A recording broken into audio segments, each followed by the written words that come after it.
Hey guys, what is up? This is a video that's been a long time in the making. Most of us who invade are well aware of the problems that overleveled phantoms pose, but I don't think we really understand much about how they work. And to be honest, I've thought for a long time about making a video that went into a lot of depth about exactly how the overleveled phantom mechanism works, how the scaling works, how the scaling for various stats, weapon damages, resistance works. Eventually, I'm sad to say I abandoned those dreams just because the amount of work that it would have required, not just for me, but for other players too, was really overwhelming. Really, I was looking at easily 20 hours of work, just getting all the raw data together that I would have needed. I decided ultimately I didn't care enough about it to put that kind of time in, but I thought it would be worthwhile to spend just a little bit of time and first of all look at what overleveled phantoms are, why From solved the problem of overleveled phantoms the way that they did, what some alternate approaches might be, and a rough idea of how the current overleveled phantom mechanism works. In previous From games, starting back with Dark Souls 1, for example, and I don't know how it worked in Demon Souls because I never played it, but in Dark Souls 1, in order to summon somebody, they had to be within your level range, and there was no way to separate friends from randoms. If you wanted to summon a friend, your only choice really was to try to put a sign somewhere where you hope nobody else would see it, but that friend definitely had to be in level range. Then in Dark Souls 2, they improved the system somewhat, where you had a ring that you could wear that would make it much more likely, though I don't think guaranteed, that you would actually be matched with a friend. But again, that friend had to be within the appropriate level range. In Dark Souls 3, if you want to summon randoms, they have to be within your not only soul level range, but your weapon upgrade range as well. But if you want to match with a friend and you use a password, all those rules are essentially thrown out the window. You can match with anyone at any soul level and any weapon upgrade level, provided they are using a password.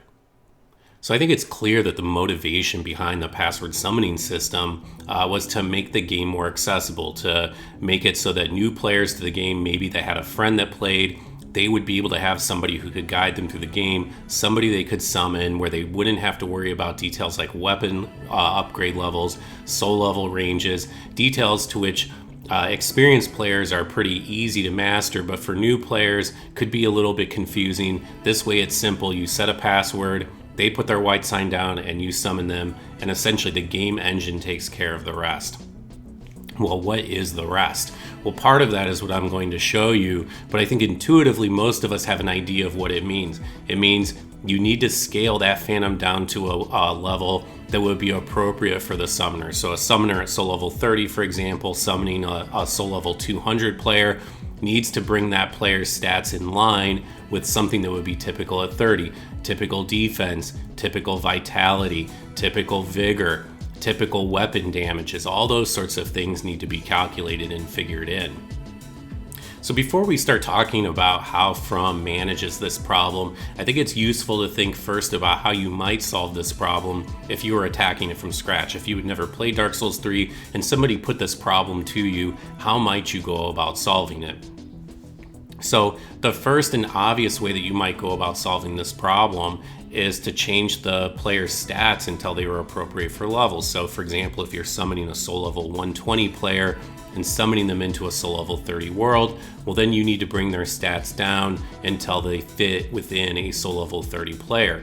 This has a lot of problems. First of all, which stats are you going to lower? You can't just lower them evenly across the board because that's not how people build actual builds. What are you going to do with all the weapons they've upgraded? What if they won't fit in with those stats? What if the armor they're wearing they can't wear without fat rolling? What about spells that have minimum spell requirements that may be in excess of what that level would be if they're scaled down? There's just a whole host of problems you have to solve with this approach, and I'm pretty sure that's why From did not go that route. So if you don't go that route, what's left? Well, I think the only sane approach to this problem is exactly what From did.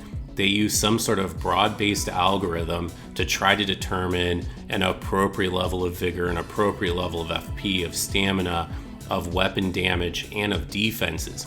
But because this is a general purpose algorithm, it can't possibly account for all the variety of types of builds and the way people make them. So inevitably, there's going to be inconsistencies in the things like damage taken and damage dealt by players that have been scaled down. So as I alluded to at the beginning of the video, in order to really test this in order to test it very thoroughly, you would have to test this across many different types of builds. You'd have to test it across strength and dex builds. You'd have to test it on faith builds. You'd have to test it on dark builds with both dark and chaos damage. You'd have to test it against many different damage types, attack types, R1, R2, critical attacks, backstabs, parries. You'd have to test miracles. You'd have to test spells. And you'd have to do all of this across many soul levels for each type of attack, for each type of damage. And as you can see, the permutations would very quickly get out of hand, and I just didn't have the time that I wanted to spend really studying it at that level of detail. So I thought, let me work with EpsDude. Thank you to EpsDude for helping me out. Let me come up with just a simple build, and let me make a few simple changes to it at a number of different soul levels. And let's see if we can't learn some general lessons about how overleveled phantoms work and how the scaling works. So here's what EpsDude and I did. We both took our soul level 31 builds to high wall. Mine is raw +3 on my weapons. We took a number of weapons for each of us. I attacked him with a number of weapons. He attacked me with a number of weapons. We recorded the damage dealt, the damage taken, and then we repeated that test at a number of other soul levels. So we went to soul level 60. I kept everything raw, but upgraded to +6. Then again at soul level 60, but with sharp weapons.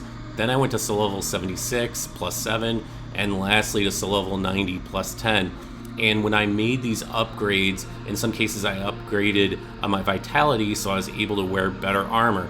And you might think, well, that's going to confound the results of the test, but that's exactly the problem, is that these builds can change in a myriad of ways as you upgrade them, and how on earth are you possibly going to scale that back in a way that makes sense?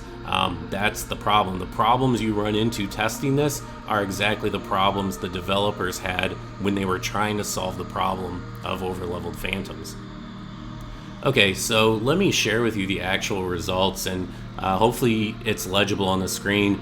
You can see the spreadsheet that I created, working from left to right, the damage dealt in green, and then in red, the damage taken. This is from my perspective, my character's perspective.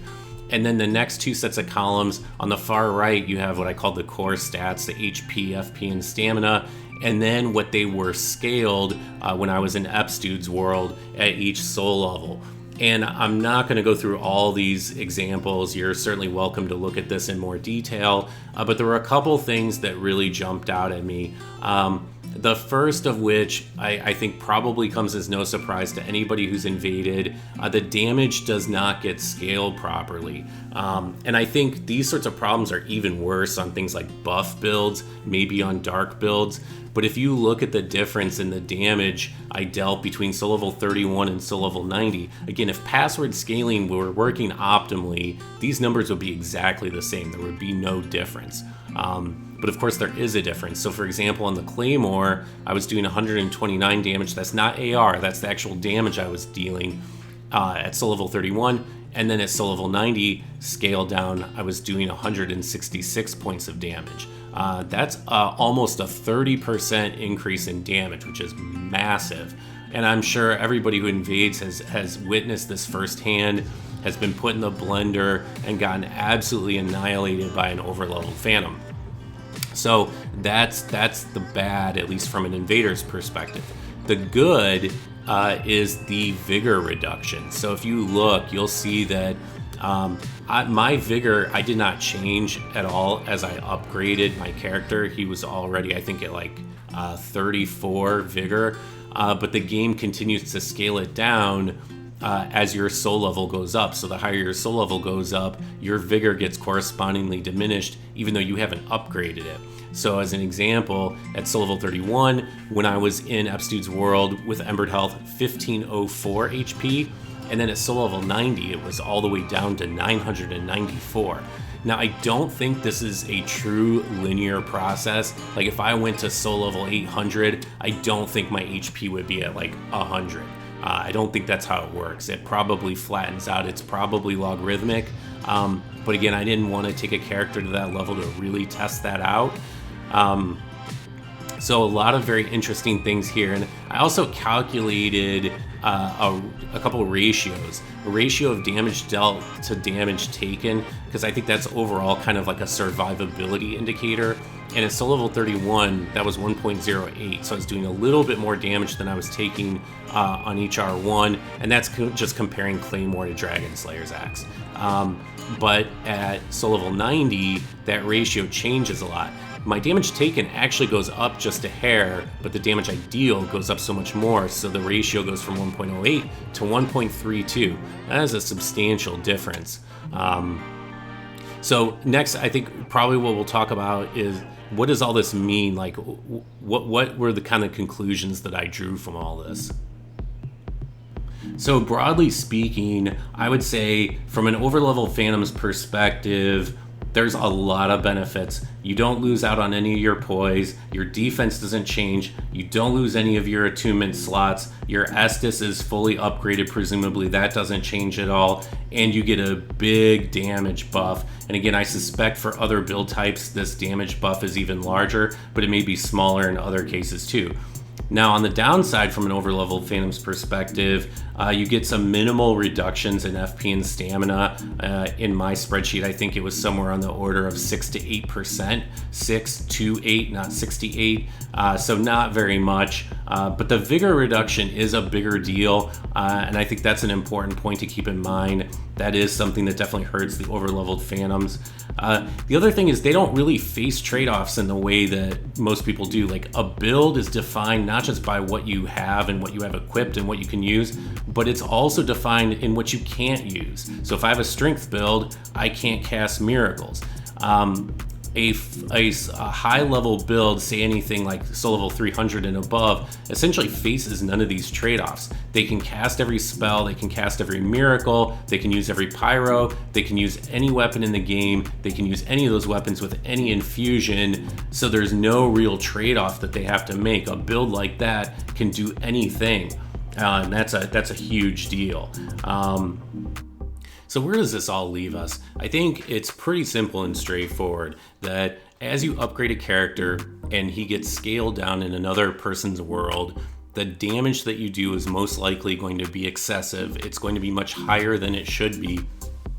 But your vigor may suffer. One point I'll just make, when I talk about this problem on Reddit, I have a number of people that very earnestly tell me that overleveled Phantoms get nerfed. And it's true, they get nerfed relative to what their stats are at level. So if you have a level 802 character that you take into a soul level 30 world, your stats are going to get nerfed. The question isn't whether that happens. The question is, how are they relative to a soul level 30 player?